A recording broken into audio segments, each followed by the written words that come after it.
Hey beekeepers, welcome back. Today I want to talk about a movie that aged like old, sour milk. Risky Business with Tom Cruise. Some of you are going to come after me and say, how dare you say it's a horrible movie? It is horrible. If you don't know anything about Risky Business, it came out in 83, I think it was. Not 85, but 83. I heard about the movie through, I was surfing the channels and I saw an interview, and it was like the side characters talking about how the movie happened and why it was so popular, and filming it with Tom Cruise and how Tom Cruise got the movie and blah blah blah blah blah blah blah. And ironically, Tom Cruise isn't even in this interview. And these people are like much older, so they're like, this interview was like a couple years old, I think, and it's just talking about like filming it and then talking about Tom Cruise and how that Risky Business was basically like the first big movie he was in, and that's what like made him who he is. Like, it got his foot in the door in Hollywood. So Tom Cruise, according to this interview, was in The Outsiders, which he was. The Outsiders had a lot of young early actors in it, and that's one of the reasons why I like The Outsiders, is because it's like you get to see like Patrick Swayze just starting out, and you get to see Tom Cruise just starting out, and there's a couple other guys in there. Karate Kid's in it. There's another one, but I can't think of his name. But they're all kind of like, we're just kind of starting out, we're doing our thing. And I think Karate Kid was right after Outsiders. Doesn't matter. But anyway, so Tom Cruise got that part on The Outsiders because he actually showed up with his tooth missing for the rumble scene, and he was bleeding and it was actual blood. The dude removed his tooth. I don't know if this was a permanent tooth. Based on his age, it would have been. So like, he's insane, but I guess it got him somewhere. So he got the part because he was showing dedication. So Risky Business was a movie opportunity that came up to him, and he also had another movie opportunity at the same time. Forget the name of it. Tell me in the comments below if you know what it is. But he had the option to be a side character or like a co-star / in the background a little bit, but the guy that was doing that movie was well known. He was a good director, had a lot of promising videos, versus doing Risky Business with a newer director, producer situation, and it was risk. It was really, literally a risky business going with this movie. So he chooses to be in Risky Business. Now, if you don't know anything about Risky Business, you are so lucky.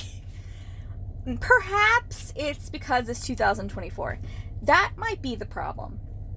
It just, like, that's why I said it aged like old milk, because wow. Alright, so they were talking about an interview, and I really didn't know what it was about. I knew the scene where like Tom Cruise comes screeching through the door on his socks. He slides in and he's dancing. Okay, I knew that scene, but I didn't know what it was from. So I didn't know what to expect. I know that they said there was a prostitute in this movie, and the biggest issue that they had was the director wanted to make sure that the prostitute seemed older, like an adult. That was their biggest concern.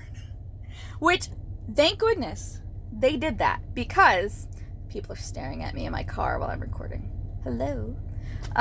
They did that, thank goodness. They made sure that the prostitute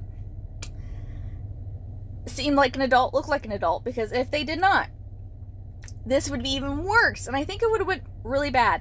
And I guess it grinds my gears because they're teenage boys in this movie, and I'm gonna tell you exactly what happened and things like that, but it's like the thing I'm gonna keep going back to, because you're gonna be like, come on, Sarah, it's a movie. It's teenage boys, okay? And so if we're like looking at like the Me Too movement that happened a couple of years ago, started, and like being more aware of SA and R, and being more supportive of victims coming forward, Sarah's knows the same thing. Yes, it is. Because they are teenagers, okay? They're teenagers having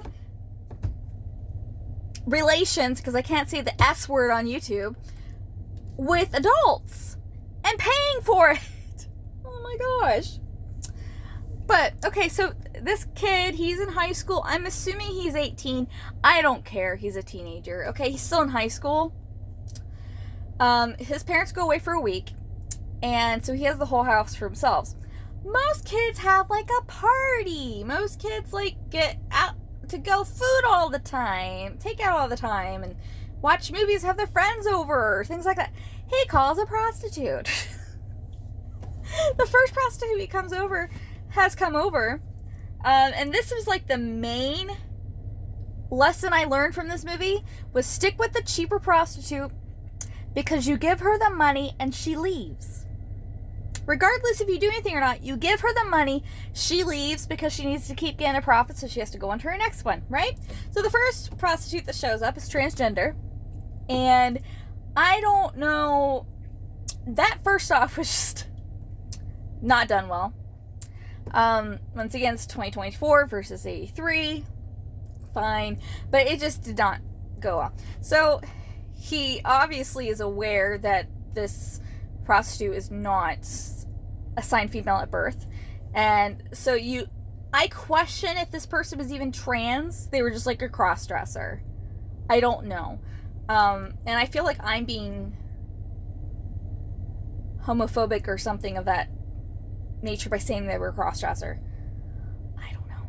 But it was obvious and it was supposed to be funny, but I didn't find it funny anymore. It was just weird. Paid her the $75 and she left. So he decides to call another prostitute. They don't discuss money or anything. She just shows up at their house. First off, you just show up at people's houses? That's why there was murders. Okay, so side note, you know how like back in like our parents' time of growing up, or like their parents' time, you didn't really lock the house up, you trusted everybody. Somebody rang the doorbell, oh, who was there? And then like my generation, like the doorbell rings and like if you weren't expecting somebody to come over, you literally hide. You're looking through the window like, who's out there? Who is that? I don't know who that is. I didn't invite them over. I'm not answering the door. That's why we live longer. Because we didn't just like open the door to anybody. We forced the robbers to actually break in first. So before they can murder us. So like she just comes to his house. It's like the middle of the night. And there's a few sex scenes, and I said it, YouTube. I said the word. Who cares? I'm not monetized anyway. So she comes over. They do stuff. He's a teenager. And she refuses to leave until he pays her. She wins $350. He doesn't have $350. So he says, I have to go to the bank, get a bond, cash it in, I'll be back. Because she refuses to leave till she pays him. I guess my issue, the biggest issue about this being a teenage boy with an experienced adult is, like, consensual or not, switch the roles. Okay, like, just work with me for a minute. Switch those roles. Switch the roles where Tom Cruise is the adult. He's the male prostitute. Teenage girl has him over while her parents are gone. That's normally when people would be upset. But since it's the 80s and it's a guy with a woman, it's a teenage boy with a woman, it's different. And I see, like, I guess that's what the argument is. It's different. It's not. In 2024, that is not different. That is wrong. Because if you flip the roles, it's wrong. And if you flip roles and it's wrong, that means it's wrong to begin with, okay? Just my opinion. It's wrong. It's wrong. It's wrong. It's wrong! So anyway, he comes back from the bank with his money, and she has stolen, like, this priceless heirloom glass egg. And so he's trying to track her down. He's drinking with his friends. He's smoking with his friends. He's doing everything that's not legal.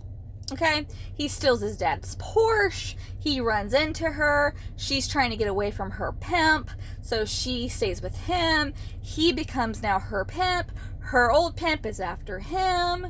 And then they decide to start I don't even know what you would call it. A brothel? I don't know. He starts like this business in his home with the prostitute to have other prostitutes come in to meet up with other teenage boys so they can hire them for sex. Literally, that is their business. The risky business is he starts a whorehouse and has his teenage friends come over and have sex with these random prostitutes. Do you know how many STDs were floating around that house that night? Or the nights before? The parents are gone for a week. A week! And supposedly he makes over $8,000. Now, my other problem with this is because his dad's Porsche is like flooded into this ravine or lake. I don't know. I don't care. I half watched it because I was at that point. I was done.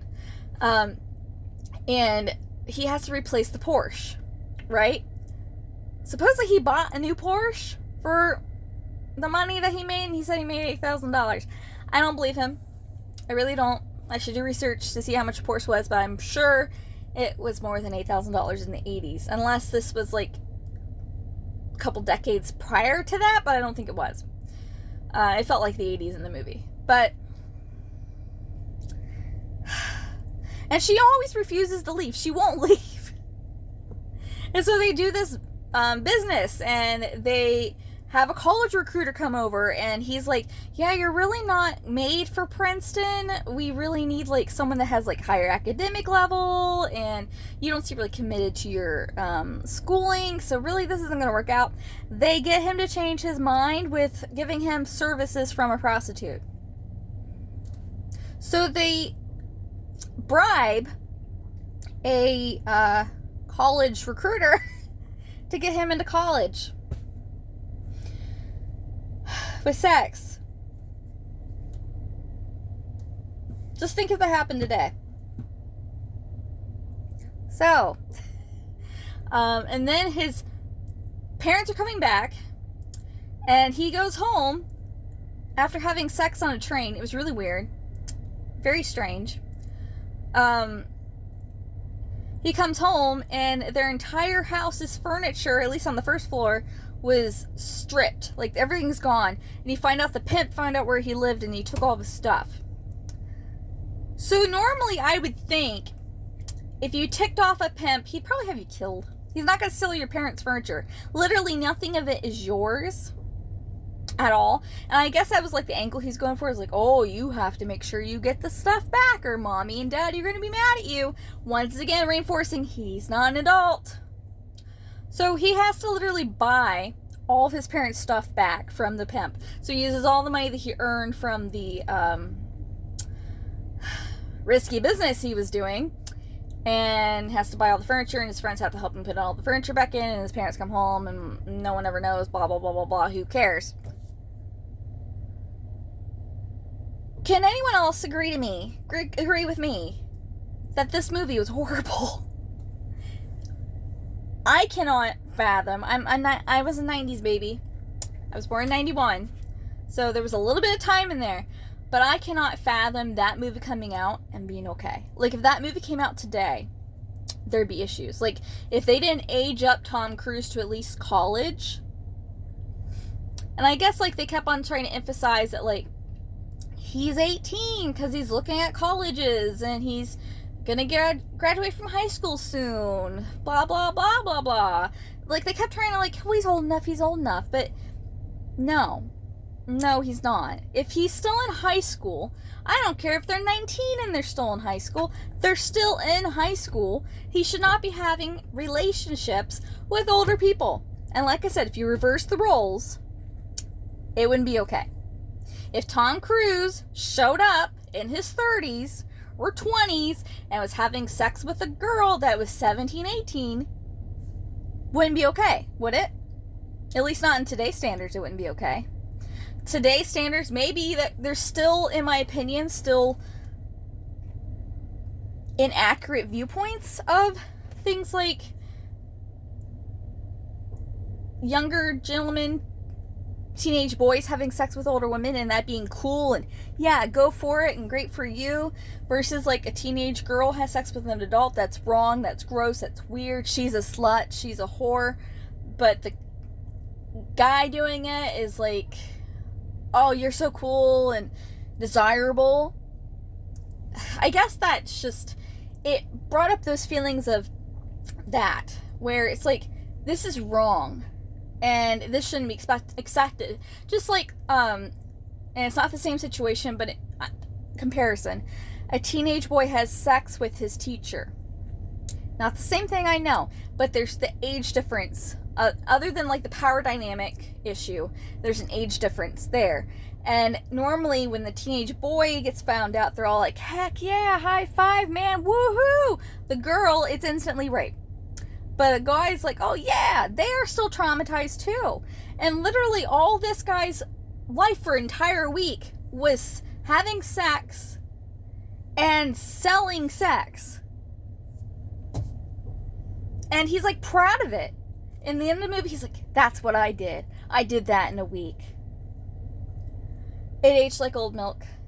And I think that movie needs to be banned. It needs to be burnt. I need to burn my eyes for watching it. I need my life back for the 2 hours that I watched it. Don't watch it.